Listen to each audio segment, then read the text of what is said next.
Howdy. Today I'm going to share with you guys a fictional story, which I'm pretty sure most of you will relate to. I wrote this story to speak to those who are stuck in fear on their journeys.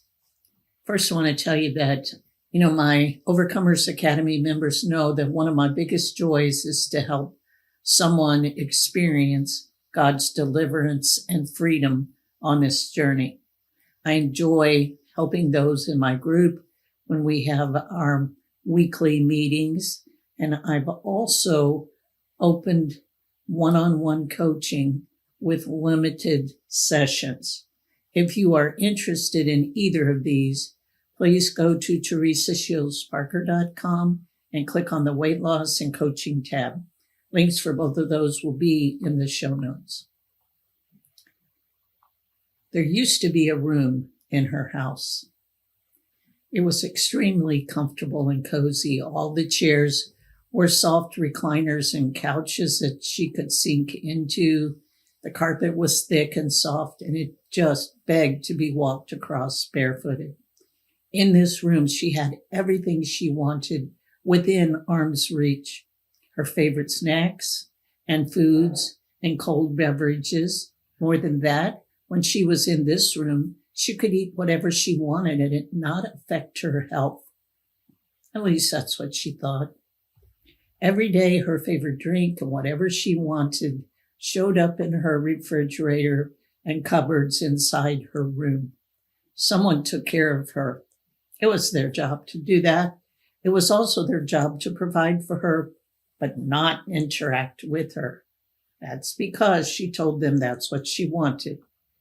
She could lounge around in her most comfortable clothes and just relax, watching movies on the big screen television that covered the wall in front of her favorite chair. The one with a TV tray filled with all the things she loved to eat.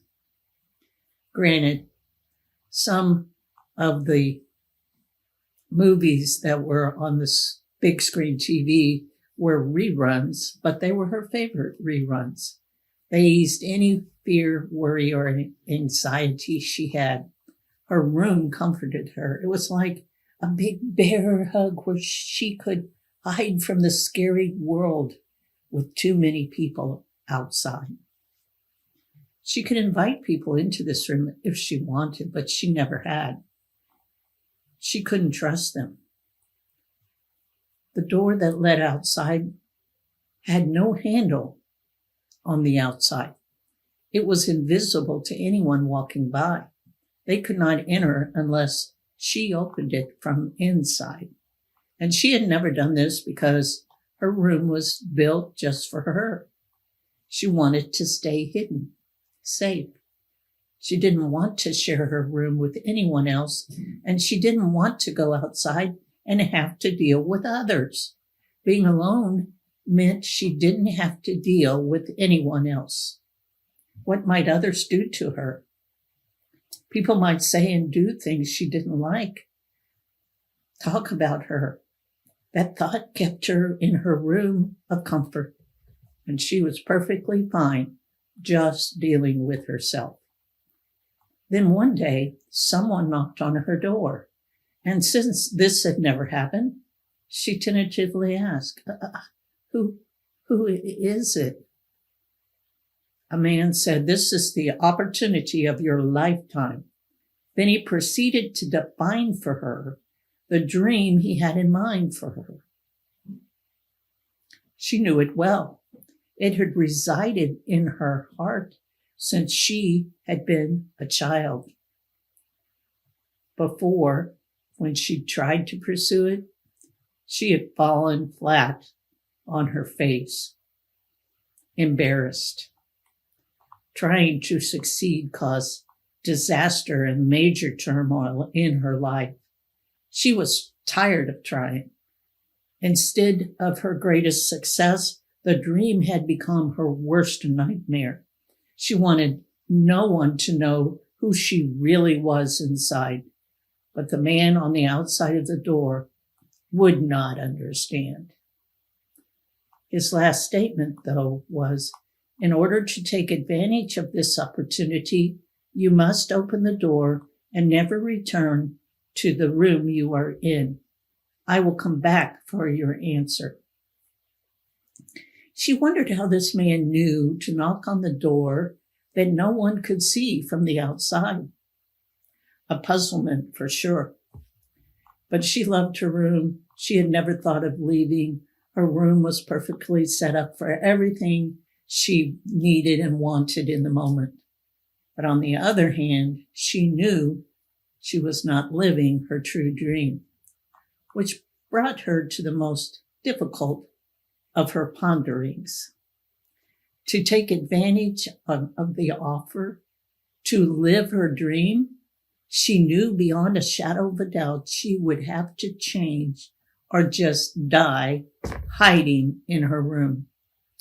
Any kind of change is difficult, but faced with changing her entire lifestyle, the one she had built to keep her safe and comfortable, caused her great fear. It would mean changing everything she did, what she ate, what she drank, how she moved, how she managed her time, how she connected with people, how she connected with God. He was the one she had not invited into her room for a long time, but she just assumed he was fine staying away.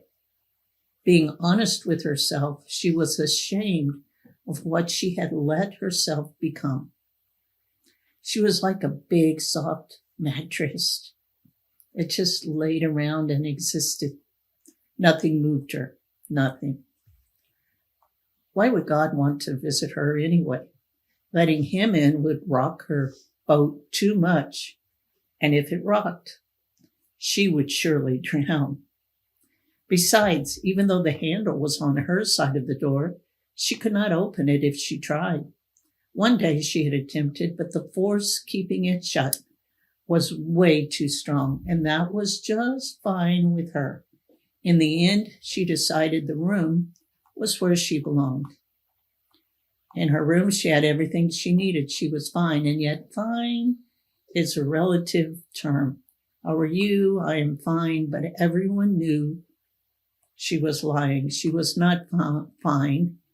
She was slowly dying. Death and life are in the power of the tongue. She had heard that before in her past, long ago. Death and life also resided in her mind, in the power of her thoughts.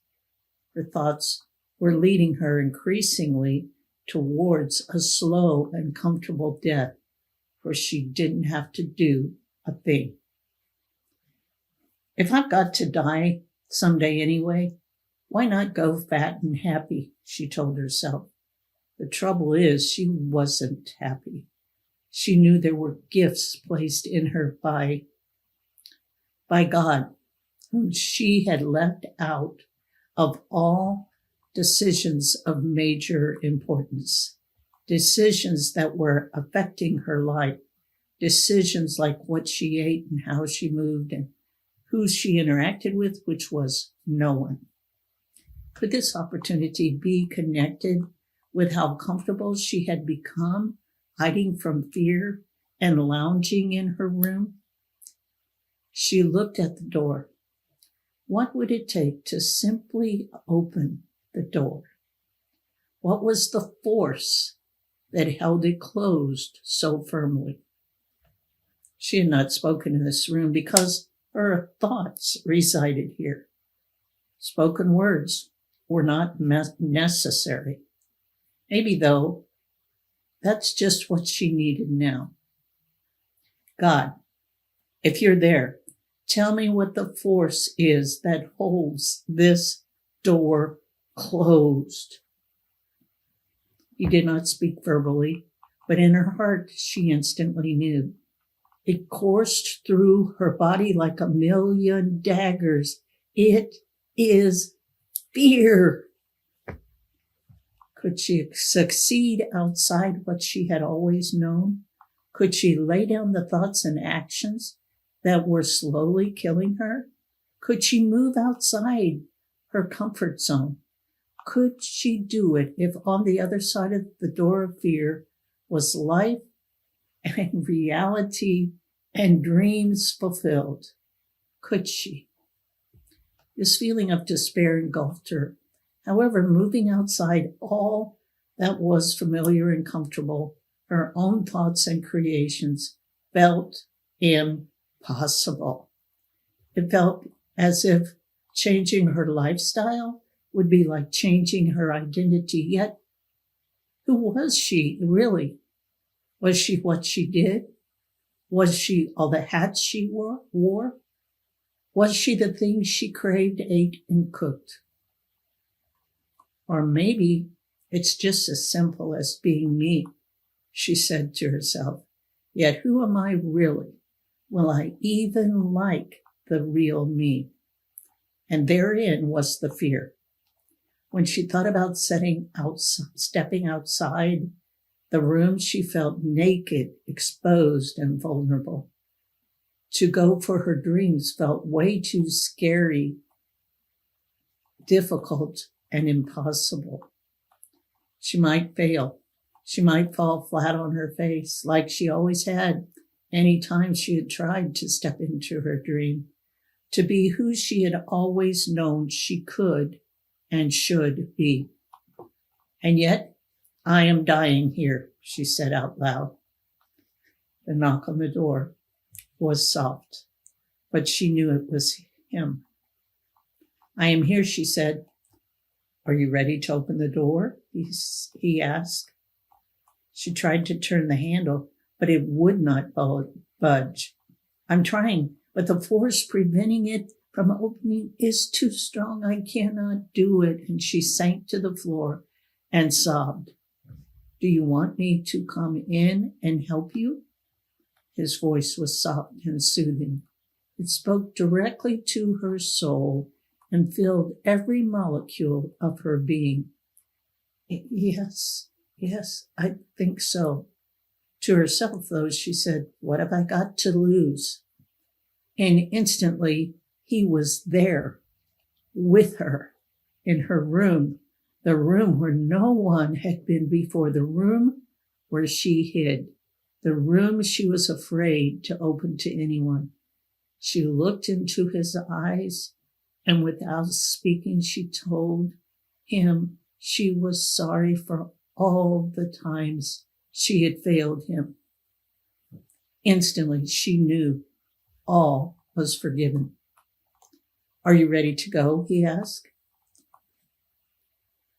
How do I get out of this room? She stood staring at the door. I am the door, he said, and stepped in front of the door of fear.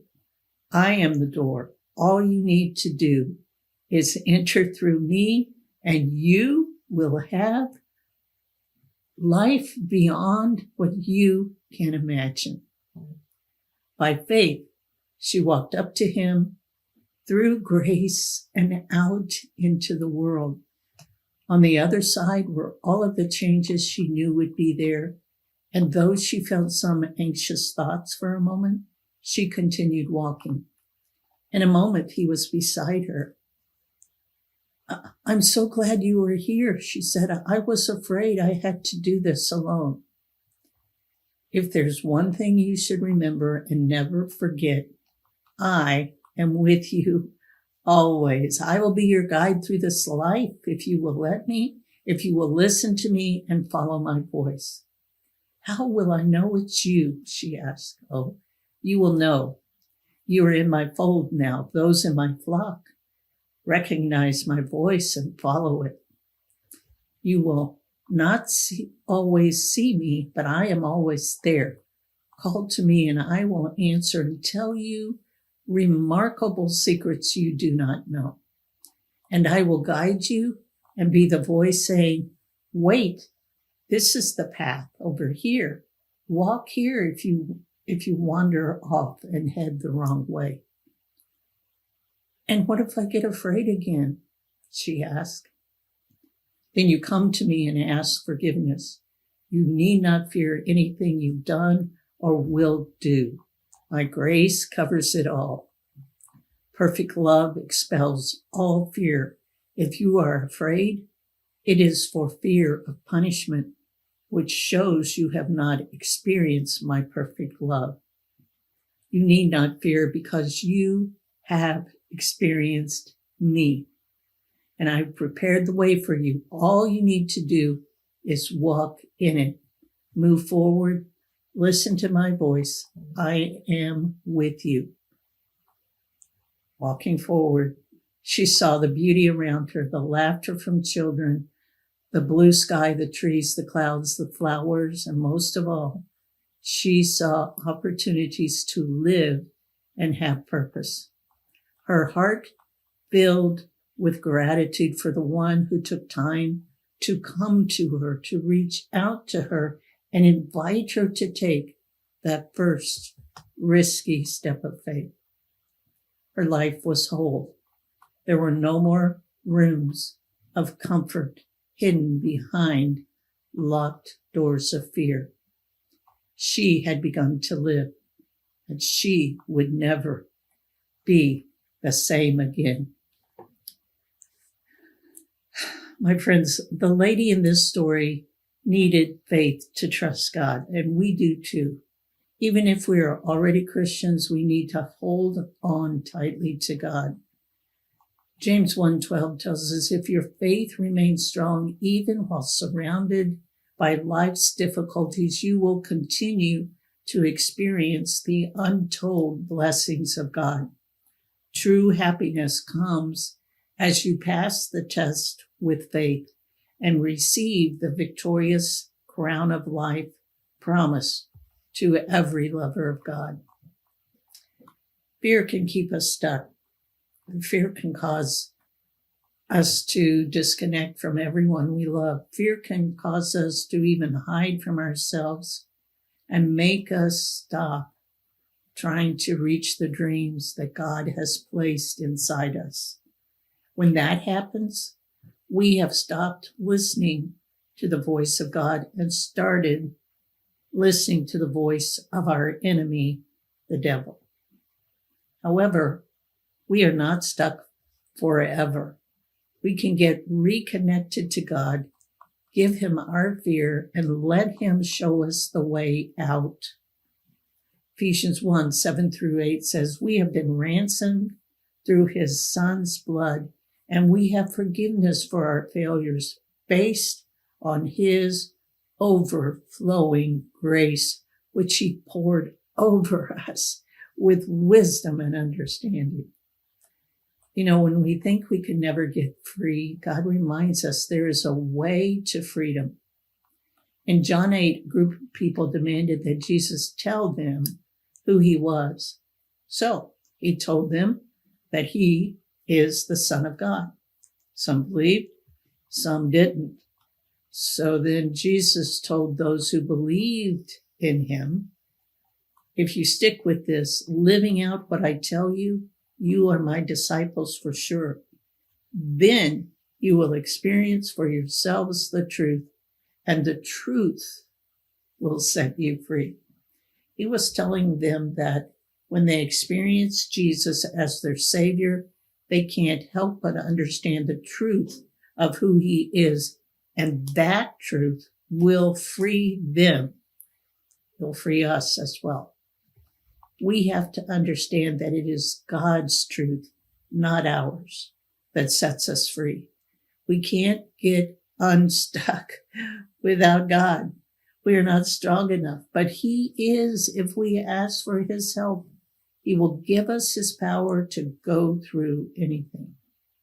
2 Corinthians 12:9 says, my grace is enough. It's all you need. My strength comes into its own in your weakness.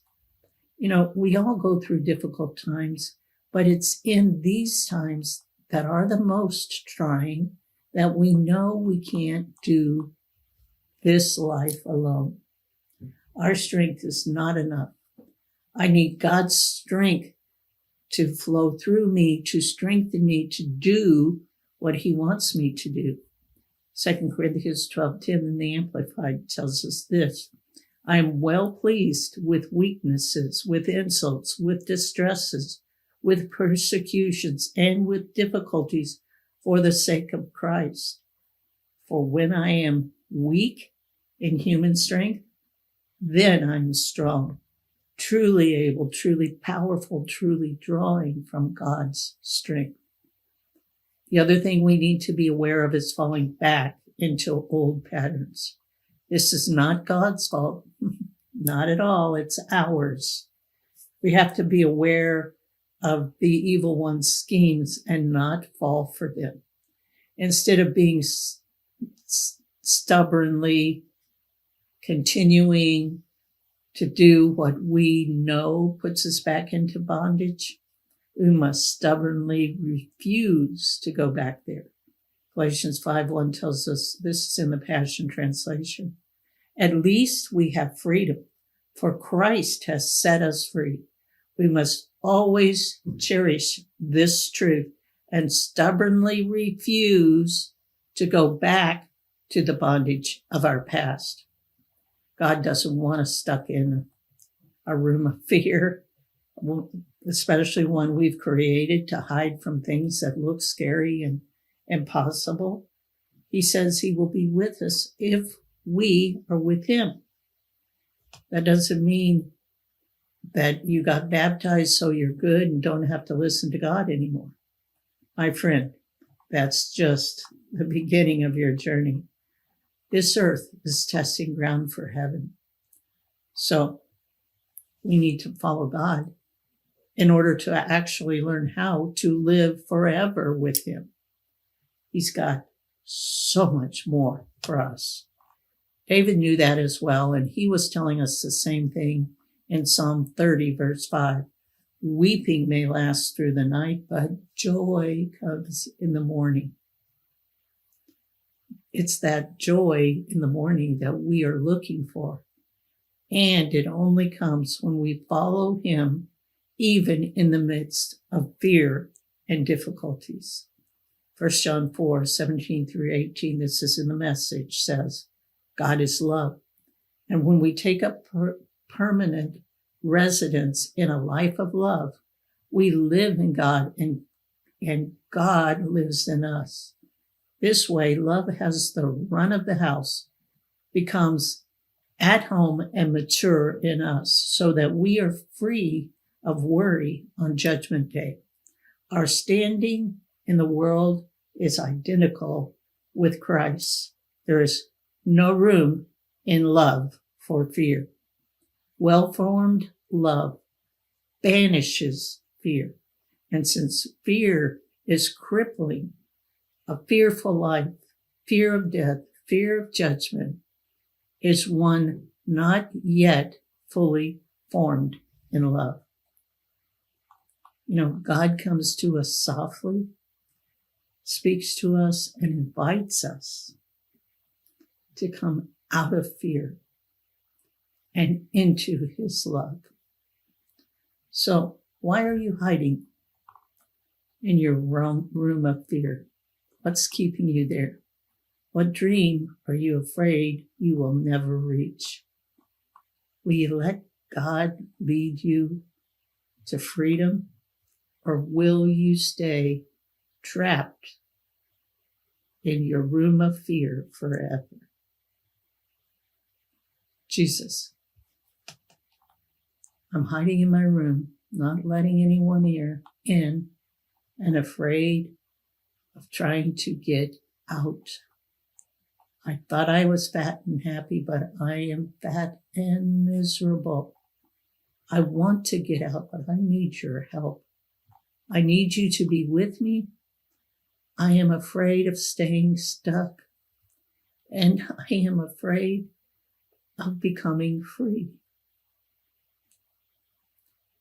I'm afraid of trying because it seems to always lead me to failure.